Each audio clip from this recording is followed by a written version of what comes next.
यात्रा के लिए सुरक्षित जोशीमठ तैयार, सीएम धामी ने दिखाई औली मैराथन को हरी झंडी, कहा अब हालात सामान्य।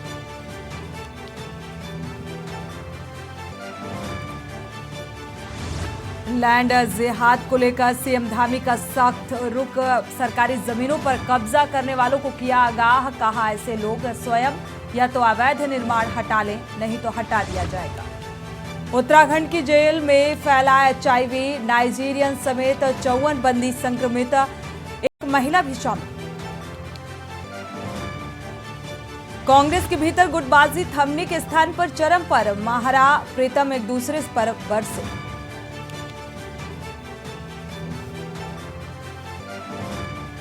बाबा नीम करौरी महाराज के धाम में उमड़ा आस्था का ऐसा सैलाब, कम पड़ गए इंतजाम।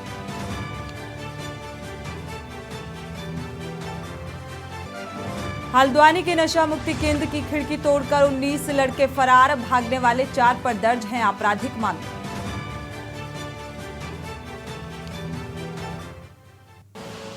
आप देख रहे हैं के न्यूज, खबरों का सारथी। नमस्कार, खबर उत्तराखंड के साथ मैं सोनी चौहान। लक्सर से बड़ी खबर आपको बता दें, खनन माफियाओं के हौसले दिन पर दिन बुलंद होते जा रहे हैं। रात के अंधेरे में किसान के खेत से निकाला RBM, किसान ने पुलिस से लेकर SDM तक शिकायत की है। इस बात की शिकायत के बाद भी अभी तक कोई कार्रवाई नहीं की गई। तो सुल्तानपुर चौकी क्षेत्र का ये मामला बताया जा रहा है। प्रतापपुर के क्रैशर में डंप किया गया था।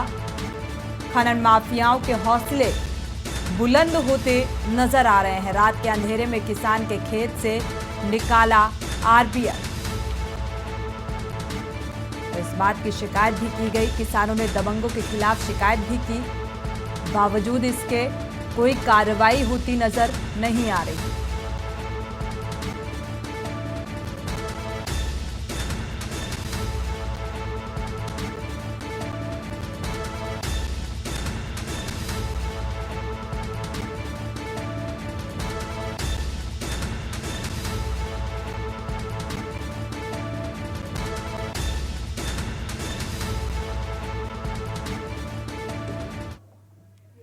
बढ़ते आगे, भानियावाला ऋषिकेश के बीच बनने जा रहा है एलिवेटेड रोड के कारण सड़क चौड़ीकरण की जद में आए अभियान वाला भानियावाला और कांडरवाला बाजार के सैकड़ों दुकानदारों और मकान मालिकों को विशेष भूमि अध्यापक अधिकारियों की ओर से नोटिस दिया गया है।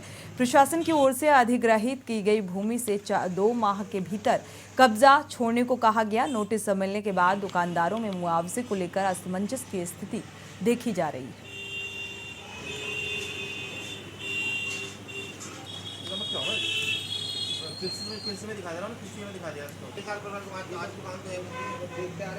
नहीं, अगर दुकान 1950 की दुकान है यहाँ पे, और पहले फादर करते थे, उसके बाद हम कर रहे हैं दुकान को। उसको एक बार चलता है और हमको उसको मुआवजा सही मिलना चाहिए, क्योंकि उन्होंने कृषि में दिखा दिया ज़मीन इसी दुकानों को। उनको ये कॉमर्स पर्पज की दुकानें हैं, इनको कृषि में दिखा दिया उन्होंने। हमको सही मुआवजा मिलना चाहिए दुकान। बाजार के लोग इसलिए चिंतित है कि यहाँ पे मुआवजा सही नहीं मिल रहा है और लोग परेशान हैं, और जो हमारी सरकार भी कोई कुछ नहीं कर रही है।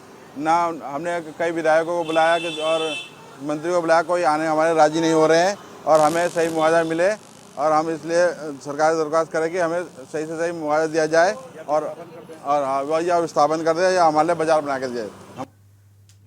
बढ़ते आगे, हल्द्वानी के कमुल गांजा क्षेत्र में स्थित साई नशा मुक्ति केंद्र में भर्ती 19 युवक बीती रात स्टोर रूम की खिड़की तोड़कर फरार हो गए और इन युवकों में से 4 अपने घर में भी पहुंच गए। नशा मुक्ति केंद्र के प्रबंधक विष्णु अग्रवाल के मुताबिक इस पूरी कहानी का सूत्रधार दमुआ ढूंगा निवासी युवक है और जिसे काठगोदाम पुलिस ने यहां भर्ती कराया था। प्राप्त जानकारी के अनुसार इन भगौड़े युवकों ने स्टोर कीपर को स्टोर रूम से बाहर खींचा और उसके बाद सिलेंडर और कुर्सी आदि की मदद से स्टोर रूम की खिड़की तोड़कर फरार हो गए। फिलहाल पुलिस अब पूरे मामले की छानबीन में जुटी है।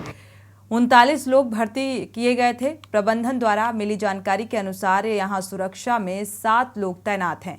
बावजूद इसके युवक भागने में कामयाब रहे, जो कि सुरक्षा पर भी सवाल खड़ा होता है।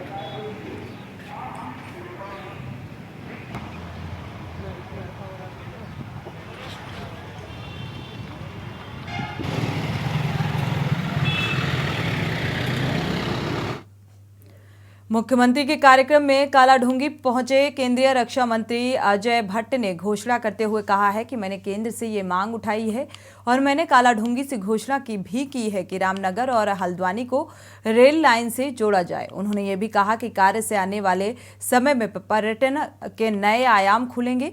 इसके साथ ही कई लोगों के रोजगार में भी बढ़ोतरी होगी। इसके साथ ही भविष्य के लिए एक बहुत अच्छा पर्यटक स्थल भी डेवलप होगा।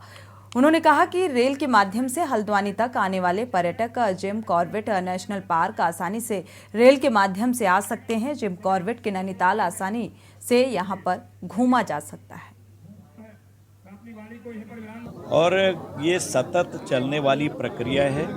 विकास कार्यों में लगातार हम आगे बढ़ रहे हैं और एक महत्वपूर्ण मांग मैंने भी केंद्र से भी उठाई है। आज मैंने घोषणा भी करी कि जिम कॉर्बेट पार्क नैनीताल यानी कि हल्द्वानी और रामनगर को अगर रेल से जोड़ दिया जाए तो भविष्य के लिए एक बहुत ही अच्छा पर्यटक स्थल भी डेवलप होगा। नैनीताल के पर्यटक जिम कॉर्बेट के यहाँ आ सकते हैं, वरना घूम के पहले मुरादाबाद ट्रेन से फिर इधर को आना पड़ता है। एक सर्किट बनाने की बात भी आई है और यहाँ के हॉस्पिटल जो हैं उनके उच्चीकरण करने की मांग भी आई है। वो मांग भी है, थोड़ा मानकों में ढील देने की बात आई है। और इसी बीच आपको बता दें, हरिद्वार बिशनपुर कुंड स्थित आदि योगी विद्यापीठ आश्रम में आश्रम के परमामाध्यम स्वामी आदि योगी महाराज के संयोजन में आयोजित महायज्ञ के समापन पर संत सम्मेलन का आयोजन किया गया। कार्यक्रम का शुभारंभ संतों ने दीप प्रज्वलित कर किया। संत सम्मेलन में हरिद्वार के विद्वान संत और गणमान्य लोग मौजूद रहे। इस दौरान संतों ने अपने अपने विचार मंच के माध्यम से साझा किए। यह जंगल में मंगल है। यहाँ पर हमारे बहुत ही सम्माननीय हमारे श्रद्धेय आदि योगी जी महाराज ने एक दिव्य अनुष्ठान के साथ में 10 महाविद्याओं के अनुष्ठान के साथ में इस आश्रम की दिव्यता और भव्यता को और बढ़ाया है। इतने सारे पूज्य संतों का यहाँ पर आगमन और उनका आशीर्वचन आपको मिला है, तो हम सब मिलकर के सनातन की ओर प्रवृत्त हैं। उस सनातन की पुनर्स्थापना हम सबका लक्ष्य है, उसी के लिए यह अनुष्ठान है और इसके बहुत सुंदर आयोजन के लिए मेरी बहुत शुभकामनाएं हैं हमारे बहुत ही प्यारे भाई आदि योगी जी को। तो आपको बता दें, यात्रा करने वाले श्रद्धालुओं के लिए अच्छी खबर है ये। दरअसल यात्रा के लिए होटल गेस्ट हाउस में बुकिंग करा चुके यात्रियों के लिए चारधाम यात्रा की बुकिंग के लिए भी सरकार ने व्यवस्था की है।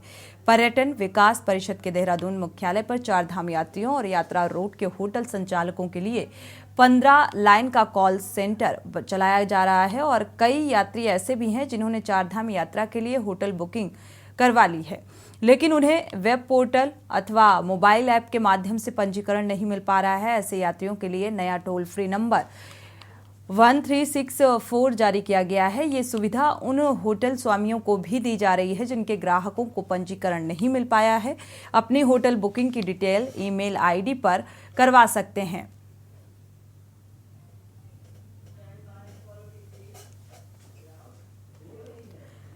पूर्व नेता प्रतिपक्ष और वर्तमान में चुकराता से विधायक प्रीतम सिंह ने के न्यूज इंडिया से खास बातचीत की और इस दौरान उन्होंने राज्य के विभिन्न विषय को लेकर केंद्र व राज्य की सरकार पर जमकर निशाना साधा। प्रीतम सिंह ने खास बातचीत में क्या कुछ कहा, वो आपको सुनाते हैं। उत्तराखंड समेत देश के अन्य राज्यों में 2024 को लोकसभा के इलेक्शन होने हैं। बीजेपी एक ओर जहां बूथ स्तर तक अपनी संगठन को मजबूत कर रही है, तो दूसरी तरफ उत्तराखंड में कांग्रेस पार्टी की क्या कुछ तैयारी है। इसके अलावा भी तमाम अन्य विषय हैं जिसको लेकर के हम बातचीत करेंगे। उत्तराखंड कांग्रेस के वरिष्ठ नेता और चकराता से विधायक प्रीतम सिंह इस वक्त हमारे साथ है। आपका बहुत बहुत स्वागत है और साथ ही धन्यवाद। धन्यवाद आपका। धन्यवाद। अध्यक्ष जी, जिस तरीके से भारतीय जनता पार्टी लगातार आपके पार्टी के ही नेताओं को अपनी पार्टी में शामिल कर रही है, बूथ लेवल तक संगठन को मजबूत करें, कहाँ कांग्रेस पार्टी की तैयारियों को पाते हैं? देखिए, भारतीय जनता पार्टी प्रदेश में सत्ता में है और सत्ता के माध्यम से वो कुछ लोगों को जो है अपने दल में सम्मिलित कराने का काम कर रही है, लेकिन मैं समझता हूँ उससे कोई फर्क पड़ने वाला नहीं है। आज आम जन जो है सत्ता में बैठे हुए लोगों से पूछ रहा है कि जो बढ़ती हुई महंगाई है इस पर कब अंकुश लगेगा। बेरोजगार साथी पूछ रहे हैं कि रोजगार नौजवान साथियों को कब मिलेगा? कानून व्यवस्था ध्वस्त है, कानून व्यवस्था कैसे मजबूत होगी? ये आज प्रदेश के लोग जो है सत्ता में बैठे हुए लोगों से पूछ रहे हैं। अंकिता भंडारी हत्याकांड आपके सामने है। अर्थव्यवस्था पूरी तरीके से ध्वस्त है। किसानों की आय दुगना करने का वादा किया था, लेकिन किसानों की आय दुगना तो बहुत दूर, जो पूर्व में आई थी वो भी आज की तारीख में किसानों की आय नहीं है। गन्ना किसानों के गन्ना मूल्य में कोई वृद्धि जो है सरकार ने नहीं की है। विकास के कार्य अवरुद्ध हैं। एक विषय हो तो मैं कहूं, और कांग्रेस 2024 के चुनाव को लेकर के पूरी तरीके से तैयार है। लेकिन सर, ये जो आपने तमाम बिंदु बताई, ये तो आपने 19 में भी बताया, इससे पहले भी बताया, 2014 के बाद से आप लगातार गिना रहे हैं। लेकिन जब धरातल पर जा रहे हैं तो बीजेपी तो पहले से ज्यादा मैंडेट लेकर के आ रही है, और अब एक बार फिर वो 24 के दंगल में। देखिए, आम जन से जो समस्याएं हैं, जो प्रदेश की मूलभूत समस्याएं हैं, उस ओर हम ध्यान आकर्षित कराने का काम करेंगे।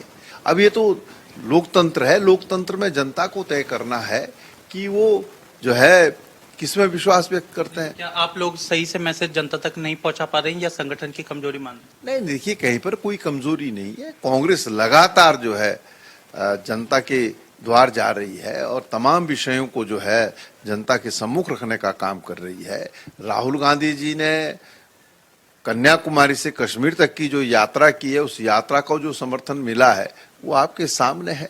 आज सत्ता में बैठे हुए लोग सत्ता का दुरुपयोग करने का काम कर रहे हैं, तो निश्चित रूप से जो सरकार ने वादे किए थे, उन वादों के विपरीत सरकार अगर आचरण करेगी तो हम जनता के पास जाएंगे, जनता के सम्मुख इन तमाम बातों को रखेंगे, और मुझे यकीन है, भरोसा है कि 24 में निश्चित रूप से देश में परिवर्तन होगा। 24 की स्थिति क्या देख रहे हैं? हालांकि अभी समय है, क्या प्रीतम सिंह जी एक बार फिर से इलेक्शन लड़ने जा रहे हैं लोकसभा का, और क्या रणनीति आप देख रहे हैं? देखिए, कांग्रेस में व्यक्ति का महत्व नहीं होता है। कांग्रेस में कांग्रेस की विचारधारा और राष्ट्रीय नेतृत्व बहुत महत्वपूर्ण होता है। जो निर्णय राष्ट्रीय नेतृत्व लेगा उसको सब लोग स्वीकार करते हैं। जहां तक मेरा प्रश्न है, मैं तो पहले भी कह चुका हूं और आज फिर दोहरा रहा हूं कि मैं जो है लोकसभा चुनाव नहीं लड़ने जा रहा हूं। क्या ये खटास है, नाराजगी है, मजबूरी है, या अंतरात्मा की आवाज? प्रीतम जी, ना ये खटास है, ना मजबूरी है, ना कोई अंतर्द्वंद है। मैं चुनाव नहीं लड़ रहा हूं। हमारे बहुत सारे साथी हैं जो चुनाव लड़ना चाहते हैं। जिसको भी हमारा दल टिकट देगा, हम पूरी मजबूती के साथ उनको जिताने के लिए काम करेंगे। आप देख रहे हैं जिस तरीके से बीजेपी का ग्राफ बढ़ रहा है, कहीं ना कहीं कांग्रेस समेत तमाम जो विपक्षी दल है उनके लिए बड़ी चुनौती है, लेकिन फिलहाल तो आपकी तैयारी उस मोर्चे पर दिखाई नहीं देती है जिस तरीके से सत्ता दल कर रहा है। देखिए, आपको बीजेपी इसलिए दिखाई देती है कि एक तो सरकार में है, दूसरा वो इतना आडंबर करती है जो आपको लगातार दिखाई देता है। कांग्रेस जो है, जो सरकार की विफलताएं हैं उनको लेकर के जन जन तक जाने का काम कर रही है, आम जन से संवाद स्थापित कर रही है, और सरकार के जो कृत्य हैं उनके खिलाफ सड़क पर उतर करके संघर्ष करने का काम कर रही है। लेकिन आपके तो प्रभारी जी कहीं दिखाई नहीं दे रहे हैं, आप खुद उन पर सवाल उठा चुके हैं। कैसे फिर समन्वय स्थापित होगा जब प्रभारी नहीं दिखेंगे तो? नहीं, देखिए, मैंने किन विषयों को लेकर के अपनी बात कही, उसको आप इन तमाम विषयों से जोड़ने का काम ना करें। जिसको जो दायित्व दिया है, और मैं समझता हूं वो व्यक्ति उस दायित्व का निर्वहन पूरी निष्ठा के साथ करे और राष्ट्रीय नेतृत्व के प्रति पूरी तरीके से जो है समर्पित रहे, और जो निर्देश हो उसका पालन करे। और हम राष्ट्रीय नेतृत्व का जो निर्देश होगा, खड़गे जी का, सोनिया जी का, राहुल जी का, उस निर्देश के अनुरूप जो है प्रदेश के अंदर कांग्रेस को मजबूत करने का काम करेंगे। आपने अभी हाल फिलहाल में एक बयान दिया है प्रभारी जी को कि उन्हें राजनीति का काका नहीं पता। क्या आप इस बयान पे अभी भी नहीं, देखिए, जो बयान मैंने जिस समय जो परिस्थितियां उसके अनुरूप दिया था, आपकी किच्छा विधायक जी के बयान पे आपने दिया था, तो आप ये चीज मानते हैं कि नहीं है उन्हें राजनीति का काका? देखिए, तिलक राज बेहड़ जी हमारे बहुत वरिष्ठतम साथियों में से एक साथी हैं, और जब उन्होंने कोई बात कही है तो निश्चित रूप से राष्ट्रीय नेतृत्व उसका संज्ञान मिलेगा उसका निदान करने का काम भी करेगा। मानते हैं कि गढ़वाल की उपेक्षा, तराई की उपेक्षा ये कहीं ना कहीं संगठन में की गई है, क्योंकि जिस तरह से नेता प्रतिपक्ष, प्रदेश अध्यक्ष और इसके अलावा उपनेता प्रतिपक्ष तमाम जो नेता हैं वो कुमाऊं के। नहीं, देखिए, हमने कभी इस तरह की राजनीति नहीं की है, हमने कभी कोई बात इस तरीके से नहीं कही है। नहीं, बेहड़ साहब ने कोई बात कही तो मैंने कहा कि बेहड़ साहब हमारे बहुत वरिष्ठतम साथी हैं, उनको जो अनुभव है उन्होंने अपने अनुभव के आधार पर कोई बात कही है तो राष्ट्रीय नेतृत्व उसका संज्ञान लेगा। तो भाई इस समय जिसको जो जिम्मेदारी मिली है वो अपनी जिम्मेदारी का निर्वहन कर रहा है। बहुत बहुत शुक्रिया के न्यूज से बातचीत के लिए। धन्यवाद। तो ये थे प्रीतम सिंह, जो कि कांग्रेस पार्टी के वरिष्ठ नेता हैं, चक्राता से विधायक है, जिन्होंने विभिन्न मुद्दों को लेकर के हमसे बातचीत की। साथ ही उन्होंने ये भी स्पष्ट कर दिया कि 2024 के लोकसभा के इलेक्शन को वो फिलहाल लड़ने नहीं जा रहे हैं, और जो तमाम जो पार्टी में जिस तरह की गतिविधि है वो उन्होंने हमारे साथ अपने जो अनुभव है वो साझा किए हैं। मैं अपने सहयोगी लईक अहमद के साथ अंकित काला, के न्यूज इंडिया, देहरादून। बढ़ते आगे, कालाढूंगी में युवा कांग्रेस के विधानसभा अध्यक्ष कमल अधिकारी के नेतृत्व में एक मशाल जुलूस निकालकर राहुल गांधी की लोकसभा की सदस्यता रद्द कराने का विरोध किया गया। और कांग्रेस के वरिष्ठ नेता महेश शर्मा ने कहा कि आज बीजेपी सरकार हिटलर शाही पर उतर आई है। उन्होंने ये भी कहा कि राहुल गांधी के जायज सवाल करने के बाद उसका जवाब देने की बजाय उनकी सदस्यता रद्द कर दी गई और उनको उनका निवास खाली कराने की मांग की जा रही है, जो लोकतंत्र की हत्या है। हम इसे कभी बर्दाश्त नहीं करेंगे। रोड से संसद तक इस आवाज को हम बुलंद तरीके से उठाएंगे। राहुल गांधी के कंधे से कंधा मिलाकर चलेंगे। हम देश में मोदी अडानी की सरकार का बहिष्कार करेंगे और देश में अमन चैन लाएंगे।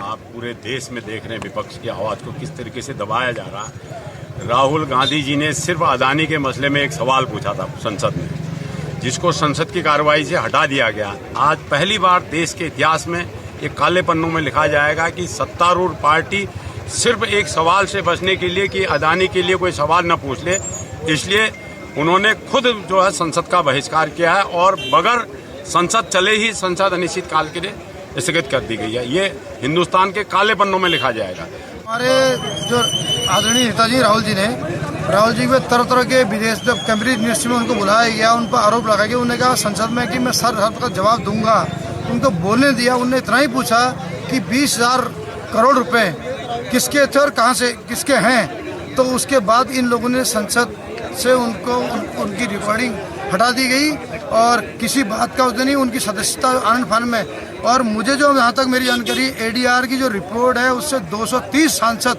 जिन्होंने अपने हलफनामे दिया है कि वो आपराधिक, उन पर कुछ जो केस हैं, और 130 ऐसे लोग हैं जिन पर आपराधिक मामले हैं, जिन पर रेप, मर्डर और इनका है।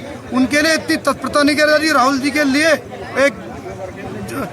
उन्हें एक शब्द बोल दिया, उसके लिए इतनी फास्ट ट्रैक कोर्ट चला दी गई। तो खबर उत्तराखंड में फिलहाल बस इतना ही। आगे खबरों के लिए आप देखते रहिए के न्यूज इंडिया। आप देख रहे हैं के न्यूज, खबरों का सारथी।